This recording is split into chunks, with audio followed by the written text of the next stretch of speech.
தென்னாடுடைய சிவனே போற்றி, எந்நாட்டவர்க்கும் இறைவா போற்றி. அனைத்து தமிழ் உள்ளங்களுக்கும் கனிவான வணக்கங்கள்.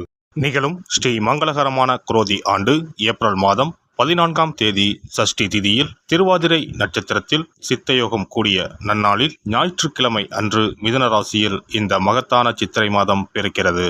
இம்மாதம் கிரகநிலை என எடுத்துக்கொண்டால் மேசத்தில் சூரிய பகவானும் குரு பகவானும், கன்னியில் கேதுவும், கும்பத்தில் செவ்வாய் சனியும், மீனத்தில் 3 கிரகங்கள் அதாவது சுக்கிரன், புதன் மற்றும் ராகு பகவான் உள்ளனர். இம்மாத கிரக பெயர்ச்சி என எடுத்துக்கொண்டால் 22/4/2024 செவ்வாய் பகவான் கும்பத்தில் இருந்து மீனராசிக்கு இடப்பெயர்ச்சி அடைகிறார். 25/4/2024 சுக்கிர பகவான் மீனராசியில் இருந்து மேசராசிக்கு மாறுகிறார். 6/5/2024 அன்று புதன் பகவான் மீனராசியில் இருந்து மேசத்திற்கு இடப்பெயர்ச்சி அடைகிறார். 1/5/2024 அன்று குரு பகவான் மேசத்தில் இருந்து ரிஷபராசிக்கு மாறுகிறார். இம்மாத வாஸ்து நாள் சித்ரா பௌர்ணமியுடன் இணைந்து வருகிறது.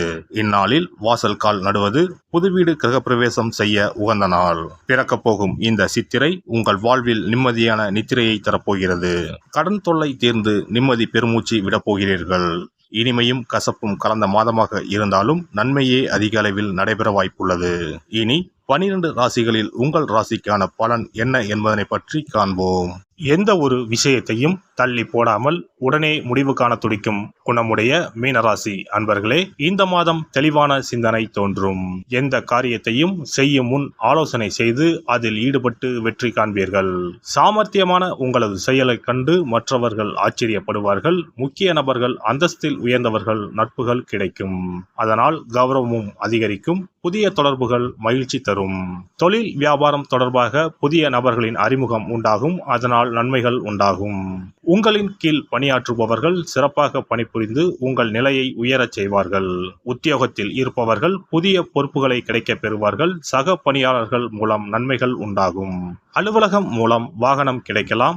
என்றோ செய்த ஒரு வேலைக்கு இப்போது பாராட்டும் கிடைக்கலாம். திருமணம் தொடர்பான பேச்சுவார்த்தை சாதகமாக முடியும். குடும்பத்தில் உள்ளவர்களால் வருமானம் கிடைக்கும்.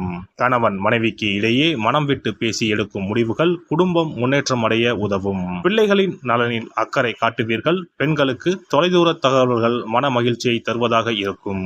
பயணங்களால் சாதகமான பலன் கிடைக்கும். திருமணம் சம்பந்தமான முயற்சிகளில் வெற்றிகள் கிடைக்கும். கலைத்துறையினருக்கு கண் சம்பந்தமான நோய்கள் ஏற்படலாம். வேலை தவறி உணவு உண்ணும்படி நேரலாம். தொழிலில் திடீர் போட்டி இருக்கும். வீண் வார்த்தைகளை பேசுவதை தவிர்ப்பது நல்லது. கூடுதலாக உழைக்க வேண்டி இருக்கும். அரசியல் துறையினருக்கு அதிகம் பணியாற்றுவதால் உடல் சோர்வடைய நேரலாம். வீண் பேச்சுக்களை தவிர்ப்பது நல்லது. ஏதாவது வேண்டாத பிரச்சனை தலை தூக்கலாம். யாரிடமும் வீண் சண்டையை தவிர்ப்பது நல்லது. மாணவர்களுக்கு கல்வி தொடர்பான விஷயங்கள் சாதகமாக முடியும். திறமைகள் வெளிப்படும். நட்சத்திர பலன்கள். பூரட்டாதி நட்சத்திரம். இந்த மாதம் பணப்புழக்கம் அதிகரிக்கும்.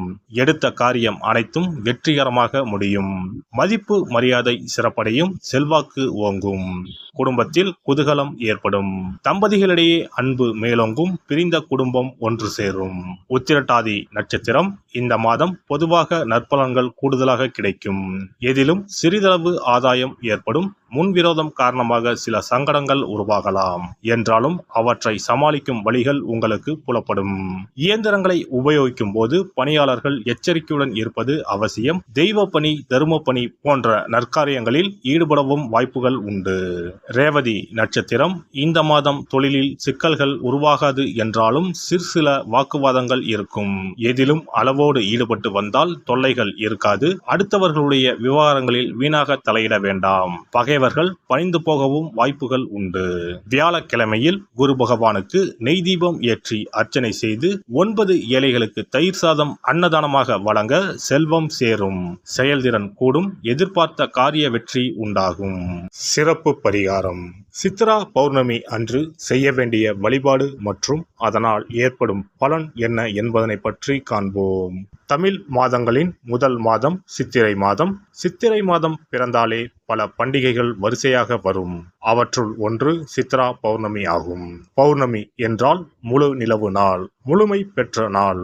ஒவ்வொரு மாதமும் பௌர்ணமி வரும் என்றாலும் சித்திரை மாதம் வரும் பௌர்ணமி சிறப்பு வாய்ந்தது. அன்றுதான் சித்ரா பௌர்ணமி என்று நாம் கொண்டாடுகிறோம். சித்ரா பௌர்ணமி அன்று சித்திரகுப்தன் வழிபாடு செய்வது மிகவும் சிறந்தது.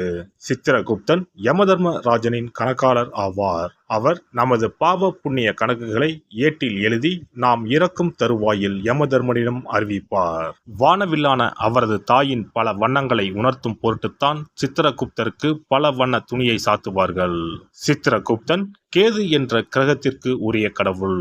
அவருக்கு கொள்ளினால் செய்யப்பட்ட வடை அல்லது சுண்டல் படைக்க வேண்டும். மலர்களால் அர்ச்சனை செய்து வழிபட வேண்டும். சித்ரா பௌர்ணமி அன்று சித்திரகுப்தனை வழிபடுவதன் மூலம் நமது எண்ணங்கள் தூய்மை அடையும். நாம் பாவ செயல்களை செய்யாமல் புண்ணிய செயல்களை செய்யும் வகையில் நமது எண்ண ஓட்டங்கள் தூய்மை அடையும். பாவம் மற்றும் புண்ணியம் செய்ய தூண்டுவது மனம். மனதை செம்மைப்படுத்தி புண்ணிய வழியில் மனதை செலுத்தும் வழியை சித்திரகுப்தன் நமக்கு அருள்வார். அதன் மூலம் செம்மையான வாழ்வு கிட்டும், செல்வ வளங்களும் பெருகும். செவ்வாயின் நட்சத்திரமான சித்திரை நட்சத்திரத்தில் சந்திரன் சஞ்சரிப்பதால் அன்று அம்மன் வழிபாடு செய்ய செவ்வாய் தோஷம் நீங்கும். அன்றைய தினம் தாய் கிரகம் சந்திரன் அதிபலம் பெறும் நாள். இந்த நாள் பெண்கள் தாயையும் தாய் வம்சத்திற்கு செய்ய வேண்டிய ஆகம கடமைகளையும் செய்ய வேண்டிய நாள். மாங்கல்யம் வளம் பெறும் நாள்.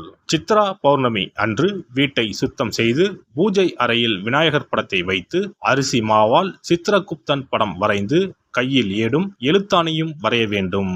சித்திரகுப்தா என்று சொல்லிக் கொண்டு இருக்க வேண்டும். அன்று உப்பில்லாத உணவுகளையே உண்ண வேண்டும்.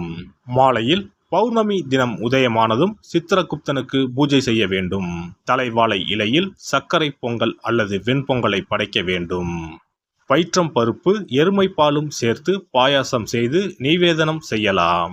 சித்திரகுப்த விரத முறையில் மக்கள் உப்பு, பால் மற்றும் பால் சார்ந்த பொருட்களை தவிர்க்கின்றனர். காரணம், காமதேனுவிடமிருந்து சித்திரகுப்தன் தோன்றியதால் பால் மற்றும் பால் சார்ந்த பொருட்கள் தவிர்க்கப்படுகின்றன. படையலுடன் எல்லா காய்கறிகளும் சேர்த்து கூட்டு நிவேதனம் படைக்க வேண்டும். தொடர்ந்து தீபாராதனை காட்டி ஏழைகளுக்கு முடிந்த அளவு தானம் கொடுக்க வேண்டும். ஏழை மாணவர்களுக்கு பேனா, பென்சில், நோட், புத்தகங்கள் தானமாக கொடுக்கலாம். அன்னதானம் செய்வது மிகவும் சிறந்தது. இதன் மூலம் திருமண தடை நீங்கும், குழந்தை பாக்கியம் கிடைக்கும். முக்கியமாக நோட்டு புத்தகம், பேனா, பென்சில் முதலிய எழுத பயன்படும் பொருட்களை தானமாக வழங்கினால் நமது வாழ்வு சிறக்கும் என்பது நம்பிக்கை. ஒருவரின் ஜாதகத்தில் கேது சரியில்லை என்றால் பல பிரச்சனைகளும் உடல் உபாதைகளும் அனுபவிக்க நேரிடும். அதனால்தான் ஜோதிட சாஸ்திரம் ராகுவை போல் கொடுப்பார் இல்லை, கேதுவை போல் கெடுப்பார் இல்லை என்கிறது. இப்பேற்பட்ட கேது பகவானின் தொல்லையில் இருந்து விடுபட வருடத்திற்கு ஒரு முறையாவது சித்திரகுப்தனை வணங்க வேண்டும். எல்லாம் வல்ல இறையருளால் நீங்களும் உங்கள் அன்பு குடும்பமும் உடல் நலம், நீலாயுள், நிறை செல்வம், உயர் புகழ், மெய்ஞானம் ஓங்கி வாழ்க வளமுடன். இந்த வீடியோ பதிவு உங்களுக்கு பிடித்திருந்தால் லைக் பண்ணுங்க, கமெண்ட் பண்ணுங்க, ஷேர் பண்ணுங்க. மறக்காம சப்ஸ்கிரைப் பண்ணுங்க. பக்கத்துல இருக்கிற பெல் பட்டனை கிளிக் பண்ணுங்க. நன்றி, வணக்கம். ஓம் நமச்சிவாய. சிவாய நம.